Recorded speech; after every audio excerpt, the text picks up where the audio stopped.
दवाइयाँ रखते हैं, और कई बार एक रोग का एक डॉक्टर, कोई आंखों का, कोई दांतों का, कोई किसी रोग का। फिर नेचुरोपैथी कहती है एक ही रोग है और एक ही दवा। आपने सुना कि नहीं सुना, पर हम गए थे एक बार तो समझ में आया, एक ही रोग है और एक ही दवा है। ये नेचुरोपैथी है। तो रोग क्या है? वो कहते हैं विजातीय तत्वों का शरीर में जमा हो जाना रोग है, और उनको पसीने से, पेशाब से, उल्टी से, स्वेदन से, मर्दन से, बमन से उस विजातीय तत्व को निकालना ही इलाज है हर रोग का। तो ऐसे ही बहुत रोगों की अलग अलग दवा है। इस मार्ग में तमाम बातें हैं, लेकिन वेदांत कहता है रोग भी एक ही है और इलाज भी एक है। क्या रोग है? अविद्या, अस्मिता, राग, द्वेष, विनिवेश। अज्ञान से, आत्मा के अज्ञान से जो परिच्छिन्न अहंकार देह आदि में अभिमान हुआ है, एक ही बीमारी है। और पूजा कर लो, पाठ कर लो, गंगा नहा, ऐसा नहीं कि उसका कोई फायदा नहीं। पहले मैंने कह दिया, उसको याद रखना, क्योंकि कम समय होता है, उसी में सब बताना है। हमने कहा दांत का रोग है, उसके भी डॉक्टर है। आँख का रोग, उसके डॉक्टर है। कान का रोग, उसके डॉक्टर। पेट का रोग, उसके। अलग अलग रोग, अलग अलग डॉक्टर है, और वो बेकार नहीं। फिर नेचुरोपैथी कहती है एक ही रोग है और एक ही इलाज है। तो ऐसे ही हम भी आपसे कह रहे हैं, अनेक रोग हैं। पाप रोग है वो गंगा नहाने से कट जाएगा, और इसलिए गंगा पापम शशितापम दैन्यम कल्प तरुहरे।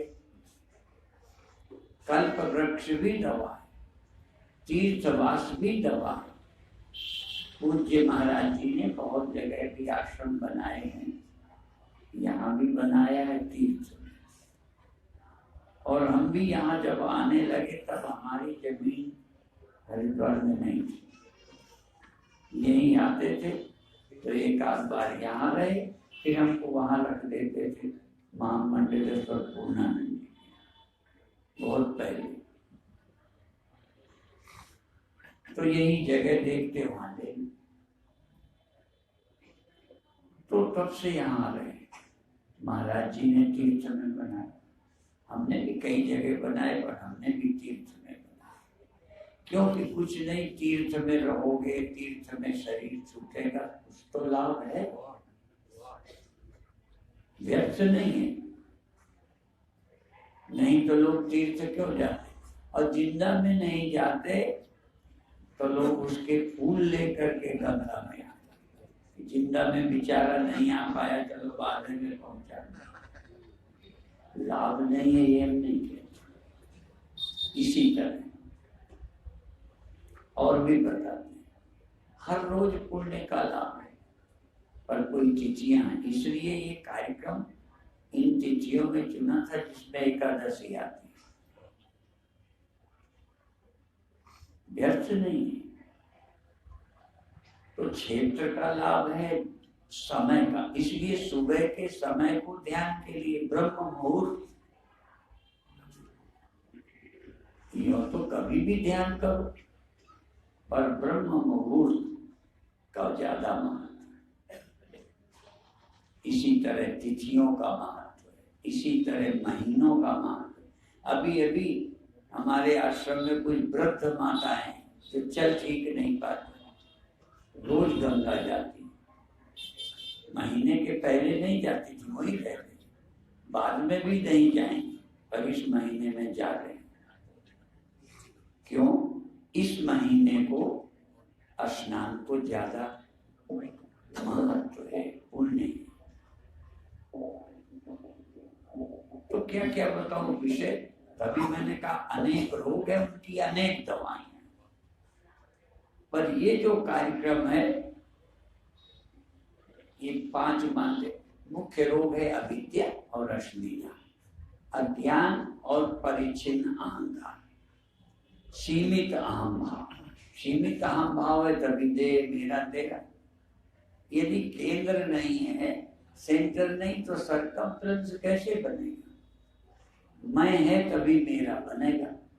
यदि मैं ही मिट गई और चलो ज्ञान नहीं, ध्यान नहीं, गहरी नींद में मैं लय हो जाता है, लेकिन जागते फिर खड़ा हो जाए।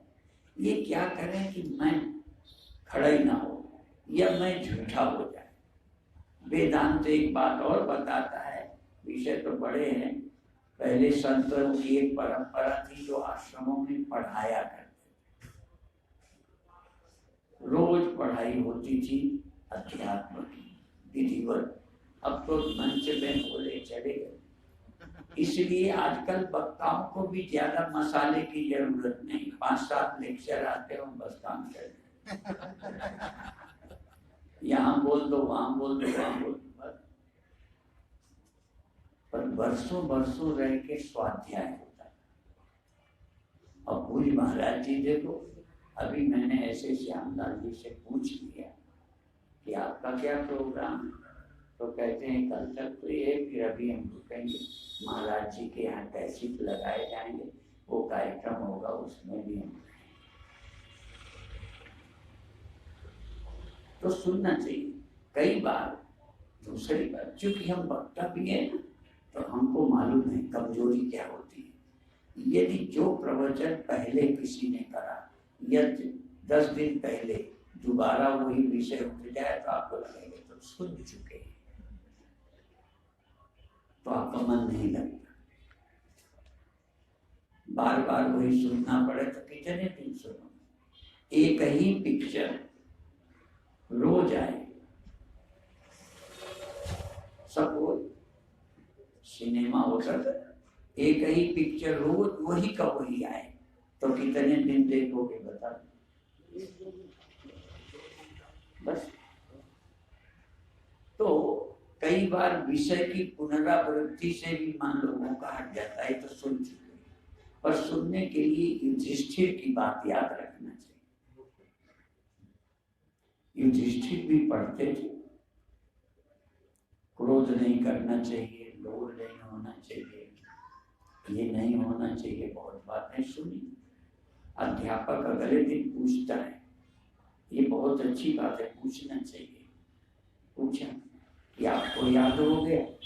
युधिष्ठिर ने ना कर दी, बाकी और भाइयों ने हाँ कर दी।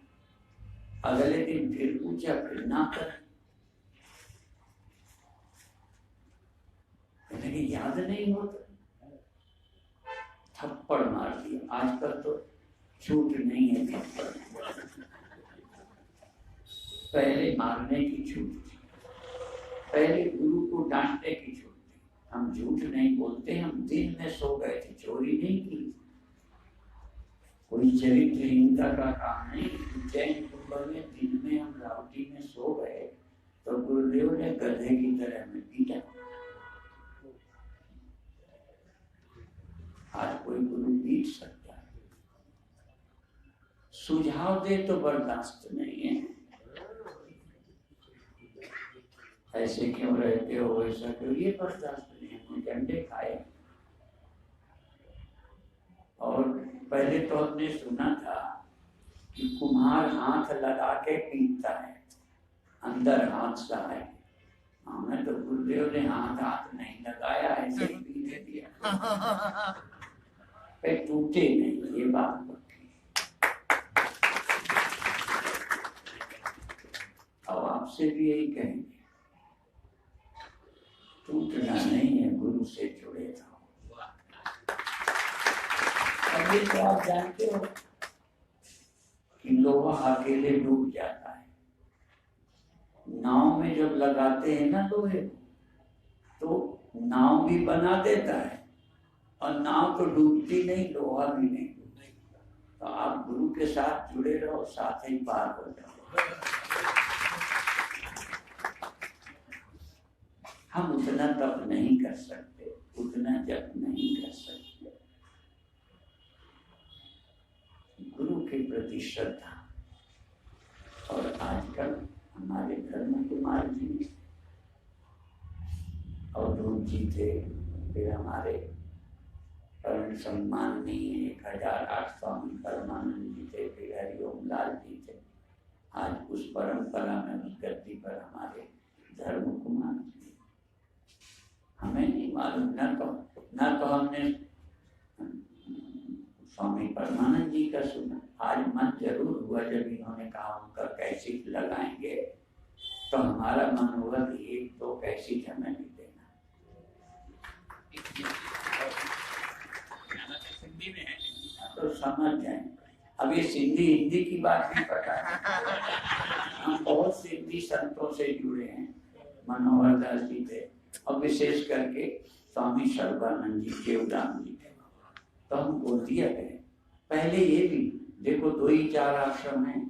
एक है अमृतसर पूज्य निर्मल जी का, जहाँ सब संतों को बुलाया जाता है। ऐसे ये जगह नहीं, दूसरे संतों को न कोई बुलाता ही नहीं। तो उस समय हम गुरुदेव के साथ, और हमें ये नहीं लगा हम दूसरे गुरु के पास क्यों जाए। गोंदिया में गुरुदेव ठहरे, हम भी ठहरे। और ये पौराणिक कथा नहीं है जिसका सबूत न हो। पुलचुर रोड में आश्रम है, वहाँ एक कन्हैया लाल बजाज क्या रहते थे, बड़े पैसे वाले थे। तो पूज्य स्वामी सर्वानंद जी गोंदिया में आए, हमें पता चला, हम सुनने गए। तो चूंकि उन्होंने सिंधी की बात कही इसलिए याद आ गया। तो उन्होंने जनता से पूछा कि मैं सिंधी में बोलूं कि हिंदी। तो सिंधी ज्यादा थे, अब हिंदी वाले तो हमारे जैसे 5-10 थे। तो उन्होंने कहा सिंधी में। तो स्वामी जी ने कहा मैं यदि सिंधी में बोलूंगा तो सिंधी समझेंगे, हिंदी वाले नहीं समझेंगे, इसलिए मैं हिंदी में बोलूंगा। हिंदी में तो सिंधी भी समझ। ये सच्ची बातें हैं। तो विषय फिर क्या है? अविद्या। और अविद्या के भी लक्षण बताए। असत में सद्बुद्धि, जो सत्य नहीं है वो सत्य लगे, ये अविद्या है। पहचान है। जैसे सच है मिट्टी और घड़ा सच लगता है, और क्यों लगता भी है और काम भी आ जाता है। कैसे झूठा कहोगे?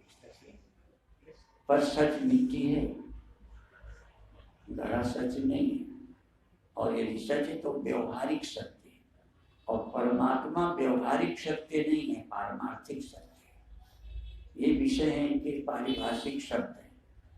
तो अविद्या माने असत में सद्बुद्धि, असुचि में जो सूची नहीं है उसमें सूची विद्धि, घृणा न रहना। जैसे कामी आदि को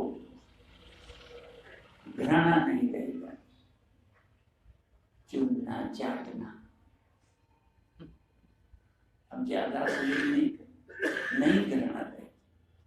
एक पंडित जी को ऐसे ही दे दो, नहीं खाएगा, पर काम में पंडिताई गई, घृणा गई। इसीलिए कहावत है, नींद न देखे टूटी खाट, और काम न देखे जात को जात। पंडित जी छूटे नहीं है। जातियों का नाम नहीं है, मेहतरानी भी मिल जाए तो बेचारे फिसल जाए। ये काम जो है, हाँ, बड़ा विचित्र। आपको पाप नहीं लगेगा, आप बुरा मत मानना। आपने शादी की, अधर्म नहीं है, ये भ्रम छोड़ दो। हर चीज सदा सबके लिए पाप नहीं होती। तुम गृहस्थ हो, पत्नी को प्यार नहीं करोगे वो छोड़ देगी, तुम्हें प्यार करना ही पड़ेगा, करना ही चाहिए। और ना हो तो खूब दिखाना प्यार, नहीं करना तो नहीं करना। हाँ, इसलिए कुछ चीजें दिखानी। इसीलिए हम आप लोगों के घर जाते हैं, ना भी पसंद हो तो हमें बहुत कहना चाहिए बहुत स्वादिष्ट। एक हमारा साधु चक्कर में आ गया शादी करने, झूठ नहीं है ये, अब है कि नहीं है पता नहीं, और नाम जो अभी बोल के गए ऐसे ही था उनका नाम, और उनके नाम क्या थे, उपाधि निर्गुण लगी थी, शादी कर ली। अब वो हम थे झांसी में, एक कबीर पंथ आश्रम में ठहरे थे, तो भोजन उसने बनाया, उसकी पत्नी ने हमें भी खिलाया, और हमारे साथ परम थे और सब लोग, तो कहते हैं कितना अच्छा है वो, और सचमुच अच्छा नहीं, हम झूठ नहीं बोलते, बिल्कुल स्वादिष्ट नहीं था, पर पत्नी ने बनाया था, स्वादिष्ट लगेगा।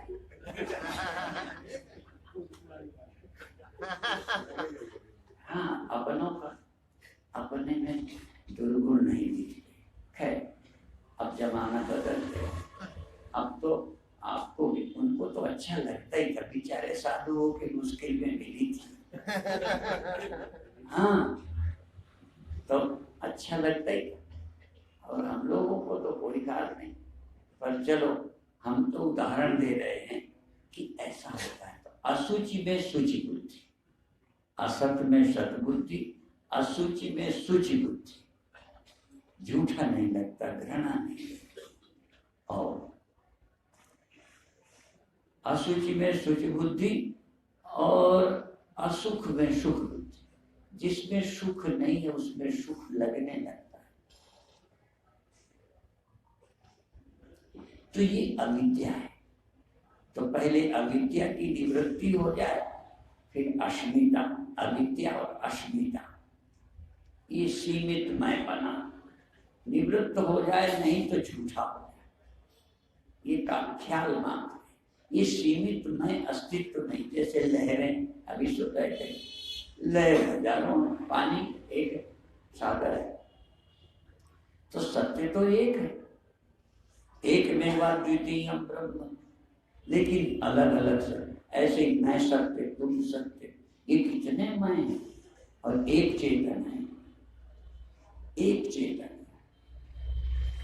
एको देवा सर्वभूतेषु गूढ़ः सर्वव्यापी सर्वभूतांतरात्मा कर्माध्यक्ष सर्वभूताधिवासा साक्षी चेता केवलो निर्गुणस्य। एक चेतन है, पर अनेक क्यों लगते? एक में कल्पना नहीं है, एक में विचार नहीं है, और जिसमें विचार है वो विशेष चेतन है या चिदाभास है। तो चिदाभास अलग अलग है, इसमें विचार है। देह में भी विचार नहीं, स्थूल देह में कोई विचार नहीं। जैसे ये आश्रम है, अब ये परमानंद भंडार है, ये तुम्हें लगता है ये इन दीवालों को लगता है? तो दीवालों में तो ये विचार ही नहीं कि अखंड परम ये परमानंद भंडार। ऐसे देह में कोई विचार नहीं, मैं मरता हूं, ये देह में भी विचार नहीं। देह मरेगा पर देह में कोई विचार तो इसमें जो चिदाभास है, विशेष चेतन, इसमें है कि मैं देह हूं, मैं बूढ़ा हो गया हूं। तो जैसे ये विचार है जन्मना, जवान होना, बूढ़ा होना। इसी लाइन में एक बात और बता, ये जन्मने वाले का जवान होना, बूढ़ा होना और शरीर ना रहना, ये बिना किए हो जाएगा। इसके लिए कौन प्रैक्टिस करेगा? अपने आप हो जाएगा। और ऐसे ही जागना, स्वप्न और नींद, आप न चाहो कितने दिन जोर लगाओ। हमारे इतिहास में कुछ उदाहरण हैं पुराणों में। एक है सोने के मामले में कुंभकर्ण, वो भी 6 महीने फिर जग जाता था, और 6 महीने जग के फिर सो जाता। अपने को जल्दी आती है, पर छोटे कुंभकर्ण है वो बड़ा वाला। हम भी एक टाइम में सो जाते हैं फिर जग जाते हैं। जैसे ये एक पौराणिक कथा है कुंभकर्ण की, ऐसे ही और भी कई चीजें प्रचलित हैं। जैसे जागने लक्ष्मण कहते हैं 14 वर्ष नहीं सोए। हम नहीं मानते, कब मान लेंगे, हमें मानने में नुकसान क्या है। एक सिख संत से सुना था कि महिमा यदि ज्यादा भी गाई जाए तो नुकसान नहीं है, क्योंकि उससे हमारी श्रद्धा बढ़ेगी और ज्यादा लाभ हम उठा पाएंगे। इसलिए ज्यादा श्रद्धा 14 वर्ष नहीं सोए, हो सकता है ऐसी क्षमता, पर 14 वर्ष के पहले और बाद में भी तो सोए होंगे। ऐसे ही हम इतने वर्ष नहीं मरे, ठीक है।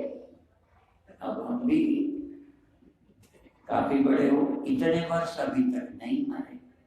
आप अभी तक मरे हो क्या? इतने वर्ष से यहाँ आ रहे हो, अभी नहीं मरे, तो इसका मतलब थोड़ी कि अब नहीं मरोगे। यदि देह हो नहीं मरे, देह के नाते मैं भी अभी नहीं मरा, देह के नाते मूर्ख भी नहीं मरे, समझदारों को छोड़ो, पर देह न रहने पर जो न मरे वो समझदार। देह के रहते तो गधा भी जिंदा। कोई परमानंद भंडार में आने वाले ही जीवित हैं क्या? जो कभी यहाँ नहीं आए वो भी मुंबई में अभी जिंदा होंगे। तुम्हारे या और भी लोग जो घर पड़ोस के दोस्त मित्र नहीं मरे, अभी बहुत दिन से जिंदा, लेकिन वो रहेंगे नहीं। और हम बताना क्या चाहते हैं, आप मानो न मानो, हमारे परमानंद जी महाराज का शरीर नहीं है, लेकिन वो अभी भी हैं।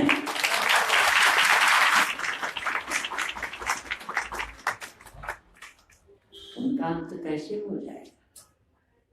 वो तुम्हें बताते रहे कि तुम अनादि और अनंत हो। वेदांत की दृष्टि से जीव जड़, जड़ जड़, जीव ईश्वर, इनका भेद है। ये अनादि और शांत है, पर आत्मा ब्रह्म अनादि और अनंत है। तो हमारे परमानंदी महाराज ब्रह्म, इसलिए वो अनादि है और अनंत है। इसलिए भले देह से आपको लगता है नहीं है। और आज अभी किसी ने नमस्कार किया, आज की घटना है,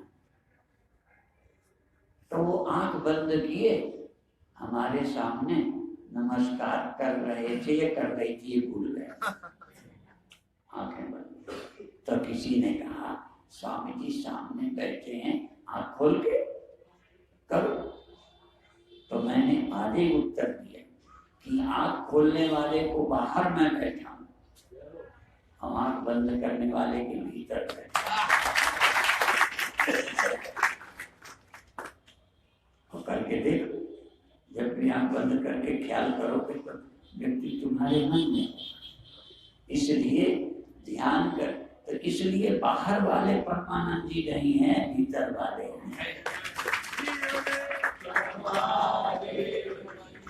इस बात को समझो। और जिन गुरुओं ने हमें बताया कि सदा रहने वाले हो, कोई श्लोक रोज बोलते हो, हम गुरु की बोलते हैं, तो गुरु नहीं।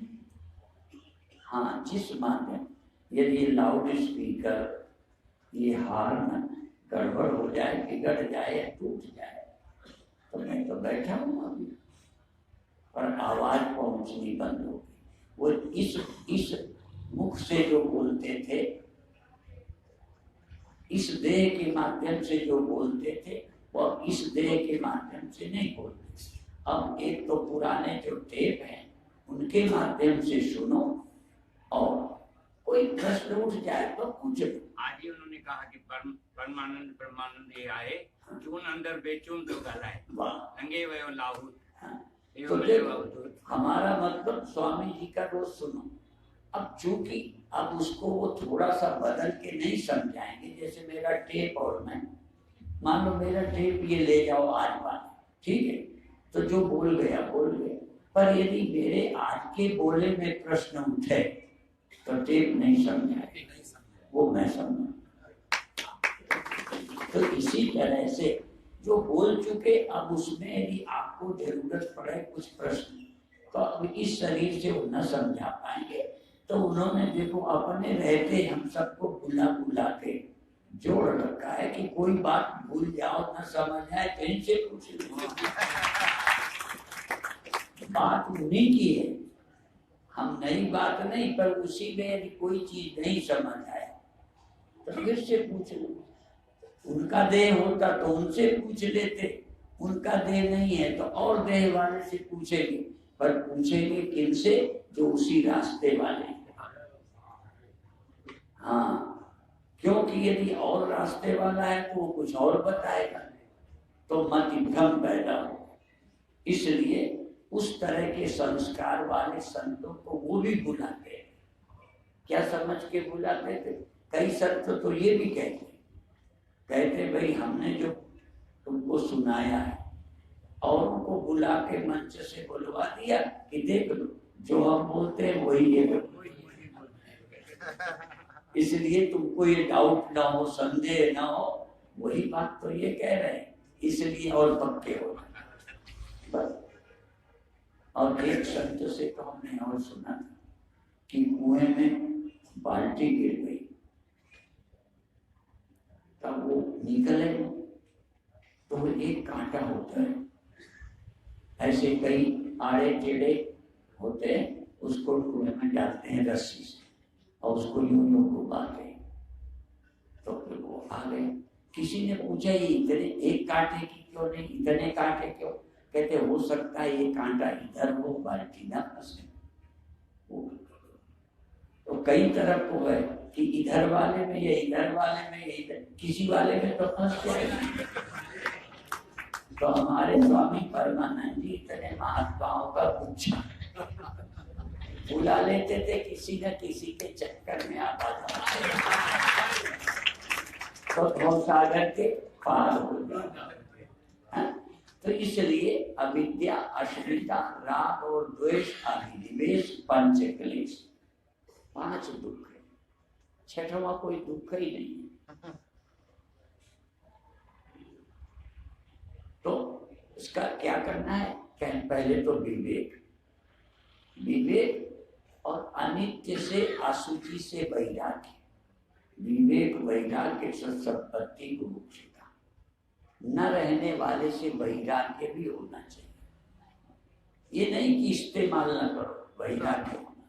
भूख लगे तो खाओ नहीं, शादी नहीं करो बच्चे। जनक तो राजा थे, यदि राजा मुक्त हो सकते हैं तो आप नहीं हो सकते, आप उनसे तो छोटे ही हो, तो राजा मुक्त हो सकते। और बताएं, भगवान कृष्ण, नकल तो नहीं करनी चाहिए अवतारों की, पर देखो भगवान की हालत अमुक्त, पर ईमानदारी, निष्ठा, वैराग्य।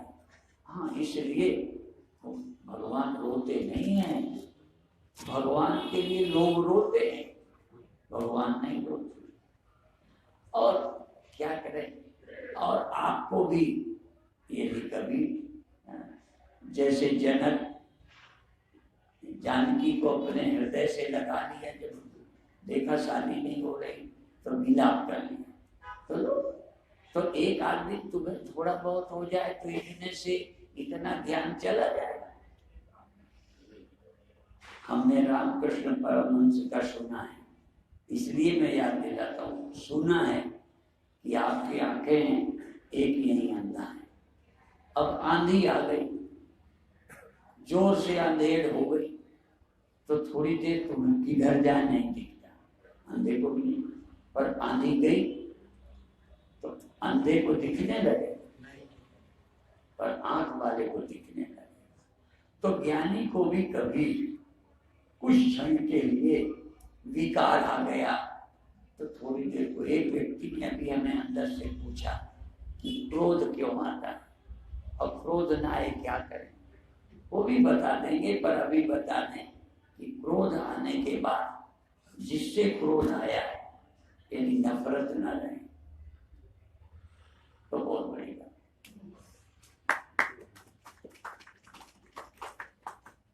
गुस्सा आ जाता है, लड़ जाते हैं, पति पत्नी लड़ जाते हैं, तलाक तोड़।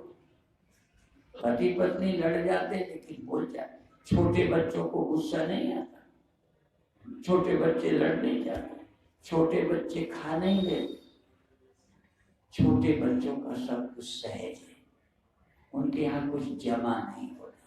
हम लोग जमा कर लेंगे, हम लोग कैमरा है, फोटो खींच के जमा करना और शीशे के सामने। अभी हम यहाँ शीशा कर दें, आप सबके फोटो उसमें आ जाएंगे और आप चले जाओ, ये शीशा को इधर करें तो कोई है उसके। ऐसे ही आप अंतरात्मा को नित्य शुद्ध मुक्त समझो, कोई आया गया, जमा मत करो, बच्चे की तरह हो जाओ, नहीं तो जनक राज्य कैसे करते हैं, सारा कुछ करते हैं, लड़ना पड़ता है। और देखो ऐसे ही देश में कोई भी हो, आज हमारे प्रधानमंत्री हैं, वो कहते हैं सबका साथ सबका विकास, और नोटबंदी कर भी सब आप मुक्त होगी हो, सब तरह के अनुभव हुए, पर वो क्यों कर रहे हैं? हमारा नुकसान करने के लिए। इतना तो कम से कम मान लो कि वो देश का कुछ करना चाहते, इसलिए कुछ कड़े कदम उठाने पड़ते। तो क्या हुआ, जब गुरु हमारे लिए डंडा बांध सकते हैं तो देश के नेता भी देश के भले के लिए कुछ निर्णय कर सकते हैं। कुछ हमें प्रतिकूल पड़ेंगे तो क्या हो जाएगा, हमारा देश अच्छा रहेगा तो हम सब सुखी रहेंगे। जिस देश में रहते हैं ये देश अच्छा होना चाहिए, इस देश को अत्याचारियों से छुटकारा मिलना चाहिए। इस देश अभी जल्दी होना मुश्किल है, आदत पड़ गई, आदत का मामला भी बड़ा जटिल है। मैं झूठ नहीं बोलता, सच बोलता। मैं कुछ महीने विदेश हो आता हूँ, वो आता रहा हूँ अमेरिका में, तो मैं भारत में आके जब टॉफी खाता था, जान के बता रहा हूँ, सचमुच कभी खाया, तो उस ऊपर का जो कवर है मैंने बाहर नहीं फेंका, जेब में डाल दिया। और जब कुछ दिन भारत में रहता हूँ तो मैं भी फेंक दिया। माने वहां रहकर हमारी आदत सुधरी, यहाँ हम लोगों को आदतें ही अच्छी नहीं, साफ रहने की, साफ करने की। और मैं अपनी बात बता दूं, सब कुछ उल्टा हो गया। मेरे गुरुदेव बाहर शौच जाते थे, कभी वहां पसंद नहीं करते, दूर जाते थे, तब वो अच्छा था। आज बाहर जाना अपराध होगा, ठीक है। और जब हमने आश्रम शुरू किया, यहाँ के बाद शुरू किया, तो हमको एक अमृतसर के भक्त थे, वो कहते थे अटैच नहीं बनाना, वहीं खाना वहीं जाना ठीक नहीं है, बाहर। तो अलग बनाए थे, उसका नाम हमने 36 गढ़ी रखा था, 36 शौचालय बनाए थे। हाँ, अब तो बने, अब अभी हम जिंदा हैं, अभी परमानंद भंडारा ने के बाद बनाया है।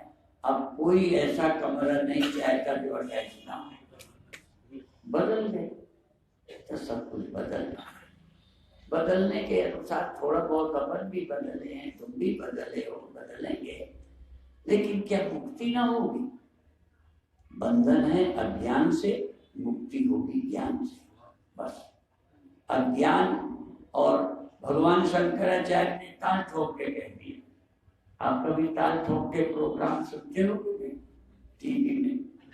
हाँ, तो उसमें है भगवान शंकराचार्य कहते अविचार कृतो बंधा विचारेण विलीयते।